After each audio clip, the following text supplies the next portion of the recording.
cada um escolheu uma atividade, um campo de atuação de professor de ciências de matemática para compor os seus textos.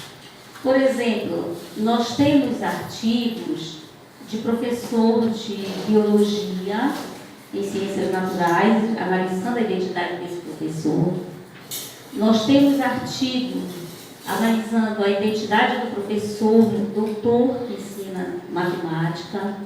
Nós temos artigos sobre as licenciaturas integradas, a identidade dos professores e alunos da licenciatura integrada. Nós temos artigos sobre os memoriais dos professores, que fazem concurso para titular na universidade, professores de matemática. Nós temos artigos sobre a identidade profissional que se revelou de cada um de nós no grupo. E nós também temos artigos sobre a identidade do professor de matemática que trabalha no cárcere, junto aos presidiários da educação básica.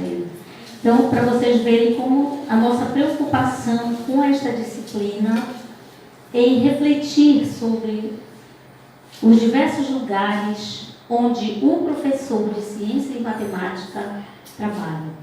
Como exercem suas atividades, com que saberes, com que teorias eles se identificam e com que sujeitos eles se identificam dentro, a partir da sua atividade.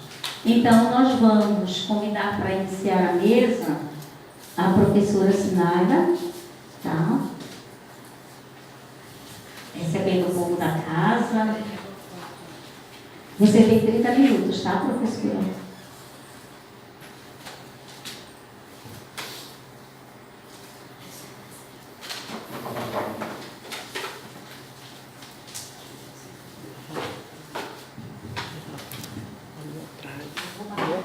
É um banquinho que nem esse aqui? Não, cadê? Boa tarde a todos e a todas. Em primeiro lugar, gostaria de agradecer o convite, em nome do Luan, que foi a pessoa com quem me contactou, O IENSE, ele também é a minha casa, Eu sou egressa do mestrado em Educação em Ciências e Matemática do IENSE e, vez por outra, retorno lá até com uma certa frequência. Eu digo que eu já sou um membro externo, quase interno, Porque eu frequentemente participo das bancas de mestrado, de doutorado de lá. E é sempre um prazer retornar. Hoje não naquele espaço físico, Mas em uma atividade que faz parte desse instituto e desse programa que é tão importante para a formação de profissionais do ensino de ciências e de matemática, Então, o convite me foi feito no sentido de fazer algumas reflexões acerca da identidade docente, especificamente do professor de ciências. Eu sou licenciada em Biologia, como eu já disse, com mestrado pelo IENSE e com doutorado em Educação. Então, a minha formação ela é direcionada para esses estudos na área do ensino de Biologia, na formação de professores de Biologia. E nos últimos tempos, pela minha atuação no Centro de Ciências e Planetário do Pará, eu tenho também direcionado muito para a questão da educação não formal, da divulgação científica e da popularização da ciência, mas sempre com o olhar nos aspectos da biologia. Dito isso, eu gostaria de iniciar minha fala só elencando o que basicamente eu vou trazer aqui de discussão. A princípio, uma conceituação geral do que seria identidade docente, de como essa identidade pode se construir, para depois entrar, na verdade, em um estudo que foi, em realidade, o meu estudo de doutorado, a tese. Quando o Luan me convidou, ele ventilou nessa possibilidade, ele disse, inclusive, que o interesse, um dos motivos de terem pensado no meu nome foi justamente por esse trabalho, então por isso eu trago um pouco também deste trabalho. Então, começando com a questão da conceituação, até quando pensei na apresentação eu falo isso, não sei se você é a primeira, a segunda, a terceira, enfim. aquelas interrogações que a gente se faz, né? Mas, de princípio, porque o objetivo não é exatamente discutir conceitos ou classificações, né, mas sim a questão da formação e da construção da identidade docente do professor de biologia, né, a gente entende que discutir identidade, de uma maneira geral, vai ser sempre uma discussão que vai ser interdisciplinar, que vai partir de múltiplos olhares, né? Em especial na opção que eu estou fazendo aqui, porque foi a opção que eu fiz quando da construção da minha tese, é tentar articular o olhar da psicologia e da sociologia, por perceber o indivíduo como indivíduo e como coletivo, tá? E aí eu trago dois conceitos, ou duas definições, conceituações acerca do que seria identidade, né?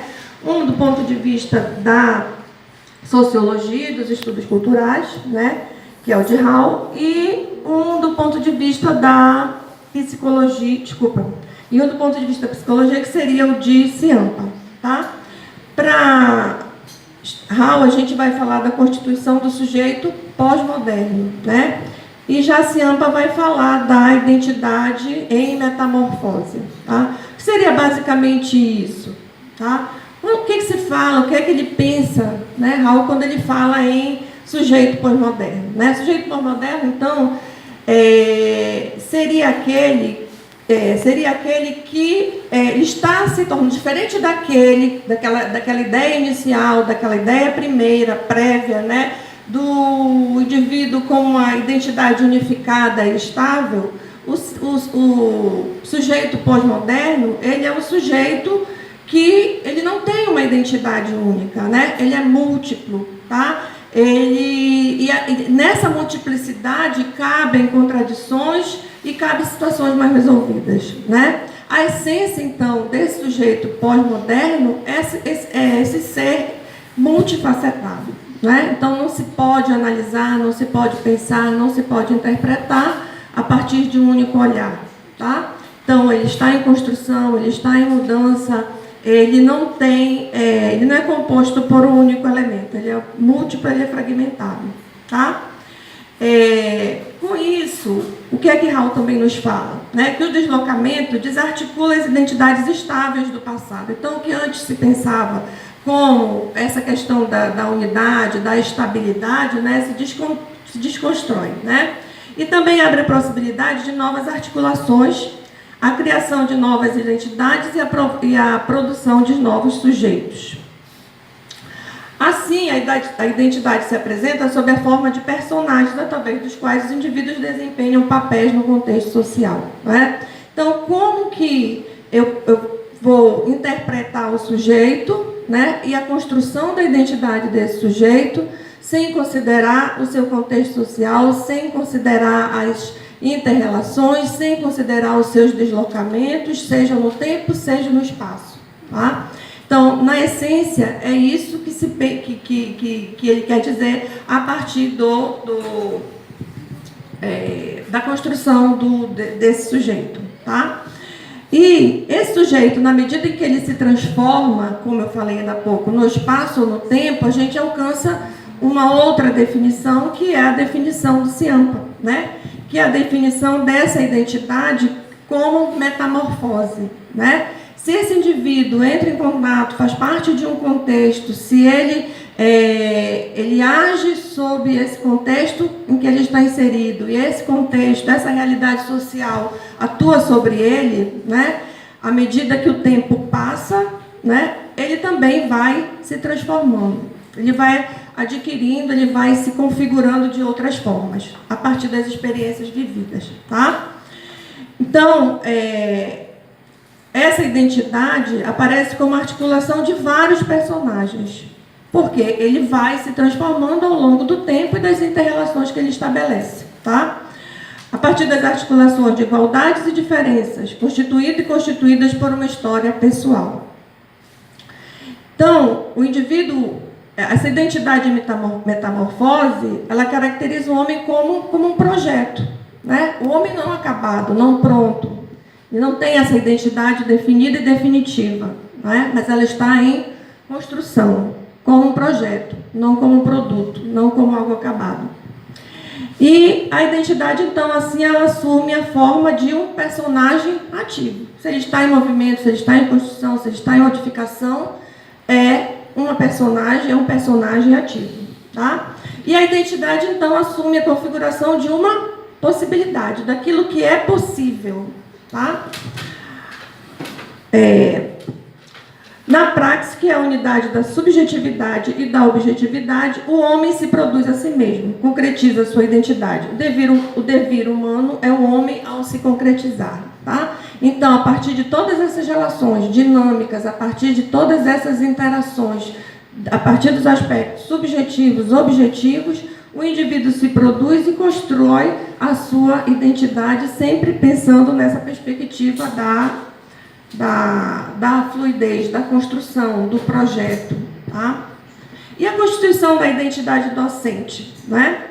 A identidade profissional, como qualquer outra identidade, constrói-se na praxis. Tá? Por isso, não é constituída apenas nos cursos de formação de educadores. Quando a gente pensa em formação de professores, e pensa-se em construção da identidade docente, o que se chama atenção aqui é para o fato que essa identidade ela não se constrói única e exclusivamente dentro do curso de formação. Né? Isso é uma coisa que já está posta, que já está dita, que já se discute há algum tempo. Né?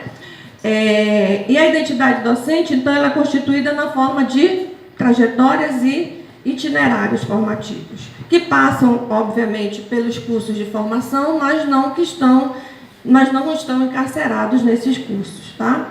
A identidade profissional, então, é o encontro de trajetórias socialmente condicionadas por campos socialmente estruturados. Então, a identidade docente ela é formada considerando-se que aspectos? Por exemplo, temos alguns aí elencados, né? A tensão entre circunstâncias e desejos, que vai direcionar, por exemplo, as escolhas pela profissão docente, que é uma coisa que a gente vai discutir daqui a pouco, as condições de trabalho, né? Conhecimento e a valorização da categoria profissional, a história familiar, como eu disse, a identidade ela se constrói em todos os espaços e tempos, inclusive a partir da família, né? O conjunto de processos formativos pelo qual passa o sujeito, o perfil do curso de formação, porque ele não é o elemento, mas ele é um dos elementos, e o processo real de trabalho. Tá? Nesse aspecto, então, a gente condensa todos esses elementos em 3 aspectos, que foram os 3 aspectos que conduziram à realização do meu estudo de tese. Tá? Quando eu fui buscar saber sobre a escolha profissional, né? Por que o sujeito escolhe ser professor de biologia? Ele escolhe ser professor de biologia ou ele é escolhido para ser professor de biologia? Né? Então, basicamente, para responder essa questão, eu fui investigar as escolhas, né? O motivo das escolhas, as representações de docência e as perspectivas que esses sujeitos do meu estudo, no caso, que eram alunos do curso de licenciatura em biologia, foram 68 alunos de uma instituição pública e 32 de uma instituição privada, tá? Participaram do estudo. E aí, então, o estudo que eu realizei foi esse, biólogo ou professor de biologia, um estudo entre estudantes dos cursos de licenciatura de ciências biológicas.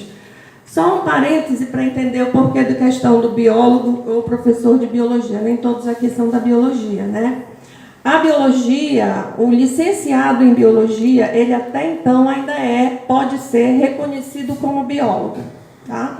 Não só o bacharel é reconhecido pelo Conselho de Biologia como biólogo, o licenciado também o é. Isso faz com que muitos dos licenciados, e é o que o estudo vai demonstrar, construam, inclusive, a sua trajetória acadêmica pensando em se formar biólogo e não pensando em se formar professor de biologia. Tá?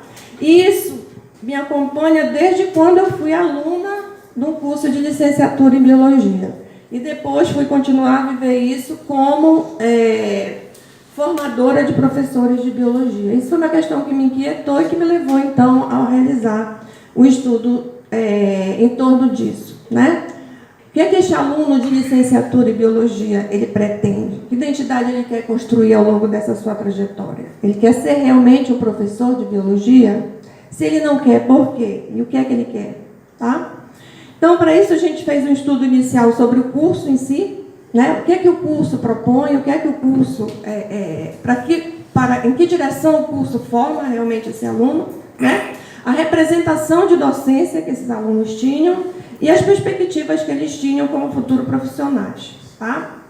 Então, os cursos de biologia, a gente sabe que antes da década de 60 e 70, na verdade, o ensino de biologia, assim como das outras áreas específicas, eram, na maioria das vezes, ministrados por profissionais não formados especificamente para o ensino. No caso da biologia, eram médicos, eram veterinários, eram profissionais da área da saúde que geralmente atuavam como professores de biologia, em grande parte, né? Posteriormente se criou o curso de História Natural, que posteriormente, já na década de 70, foi desmembrado nos dois cursos de Biologia e de Geologia. Então, assim, já na década de 70 que surgem os cursos de licenciatura em Ciências Biológicas, e até a princípio com aquela perspectiva da licenciatura curta e da licenciatura plena. Hoje, o que é que se espera, né, de acordo com dispositivos legais, do profissional formado no curso de licenciatura em Biologia? Aí a gente tem elencado alguns dos elementos que representam, que desenham um perfil que o curso de Biologia, de licenciatura, os cursos de Biologia devem pretendem formar. Se a gente observar aí, não estão todos, claro, são vários elementos que estão elencados, mas quando a gente analisa esse documento, o que a gente vê é que predomina fortemente a formação dos conteúdos biológicos. Isso reforça a ideia da formação do biólogo. Tá? São os dois últimos itens que, na verdade, vão apontar para a formação do educador. Tá? Se nós formos também analisar as competências e habilidades do profissional que vai formar-se nos cursos de licenciatura em Biologia, elas também estão fortemente relacionadas a competências e habilidades relacionadas à atuação do profissional na área da pesquisa pura na biologia, tá? Ou seja, do biólogo. E são esses dois últimos elementos aí, são os que mais se aproximam da formação do educador, do professor de biologia. Todos os demais eles estão relacionados aos conteúdos biológicos. Claro que estamos falando de uma formação específica, nós estamos falando de um pedagogo, né? Estamos falando de um professor de biologia, que vai ser educador, que vai ensinar um conteúdo específico. Então, óbvio que o conhecimento desse conteúdo é importante, mas o que chama a atenção é a desproporcionalidade entre esses elementos, tanto nas habilidades e competências, quanto no perfil que o próprio dispositivo, a diretriz curricular que orienta a formação desses profissionais apresenta, tá? E os conteúdos, então, dos cursos de biologia, eles estão agrupados em conteúdos básicos, conteúdos específicos e atividades de estágios complementares. Entre esses, predominam, obviamente, também as disciplinas com conteúdo específico. Aí a gente tem só uma amostra do crescimento, da expansão dos cursos de biologia entre os anos de 2003 e 2015, né?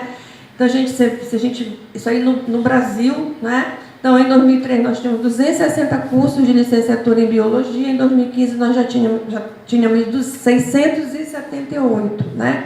Então, um aumento de 150% em torno, né? De 150%, tá, ok? Então, é uma expansão muito grande. E o que chama muito a atenção é que essa expansão ela acontece mais fortemente na rede privada, tá? Então, aí a gente desenhou um pouco como são os cursos, como estão os cursos de biologia. De 2015 para cá, que é o último dado que a gente tem ali, não houve uma modificação muito grande, não é? Mas, como eu disse, eu também fui buscar identificar as razões para a escolha, né? Esses alunos, esses estudantes de licenciatura em biologia, o que os leva a cursar a licenciatura em biologia. Então, existe aí, os dados apresentam os resultados da instituição privada e pública, nós vamos nos ater aos dados gerais, né? Então, o que se vê que predomina em termos de resposta é o desejo pessoal, né? É um desejo dele, tá? Aquele aluno, aquele indivíduo, aquele sujeito, ele escolheu fazer aquele curso, né? Em segundo lugar, vão aparecer um professor, né, que ele teve, ou no ensino fundamental, ou no ensino médio, que os inspirou, os despertou para aquela área do conhecimento, no caso, a biologia, tá? Um terceiro elemento seria a facilidade de emprego, tá? O quarto elemento seria a existência de um professor na família. Então, aí a gente percebe, por esses dois últimos que estão colocados aí, o quanto a figura do professor, ela é inspiradora, né? Seja quando ele tem um professor na família, seja quando ele teve um professor na escola que o inspirou. E essa identificação pode estar associada àquela que foi apontada como o primeiro motivo da escolha, que era um desejo, uma opção pessoal.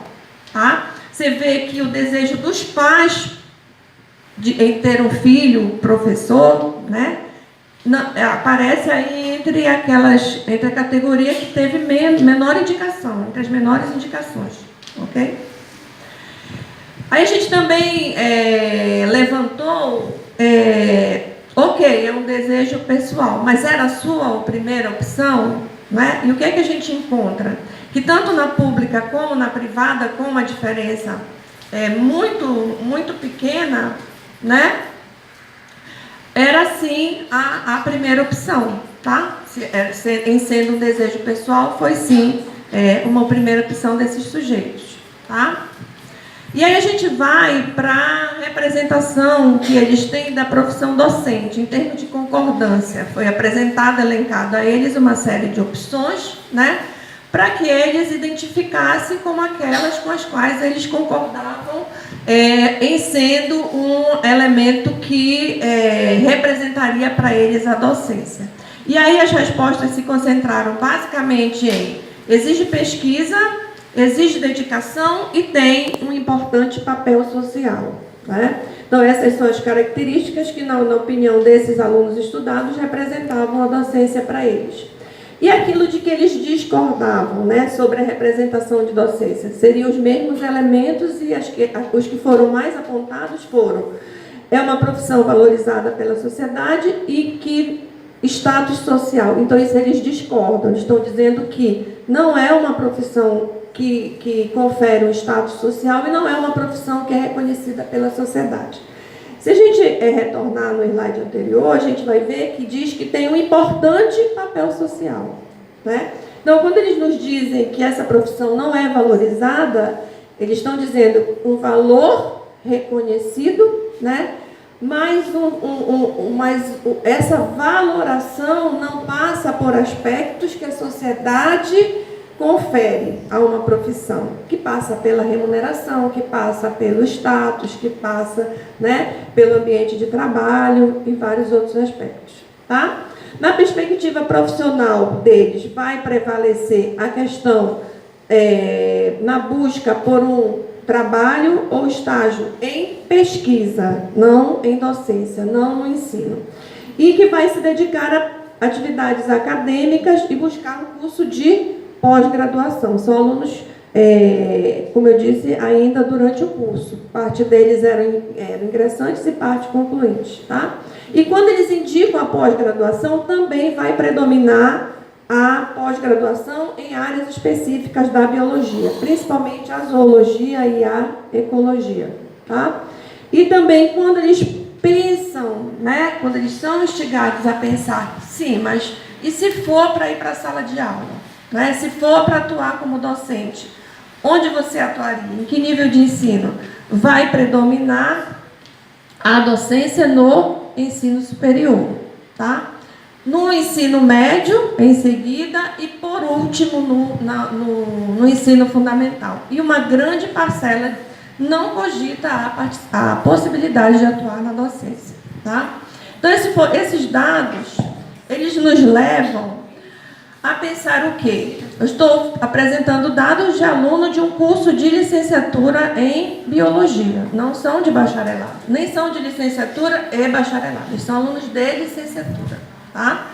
E como eu disse, essa realidade me acompanha desde que eu fui aluna de licenciatura. Então, não foram esses 100 alunos. Esses 100 alunos, eles são um retrato de uma realidade que a gente acompanha. Se eu tenho este aluno que, ao longo da sua trajetória, né, acadêmica, ele se mostra fortemente interessado e envolvido numa formação que não o prepara para a atuação como docente, como ele constrói essa identidade, né? Ok, já dissemos, a identidade ela não se constrói exclusivamente durante o curso de formação, não é?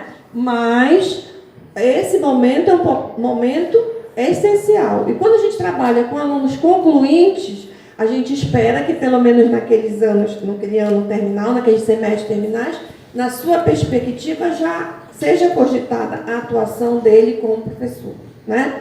E não é o que a gente vê nos dados desse estudo, tá?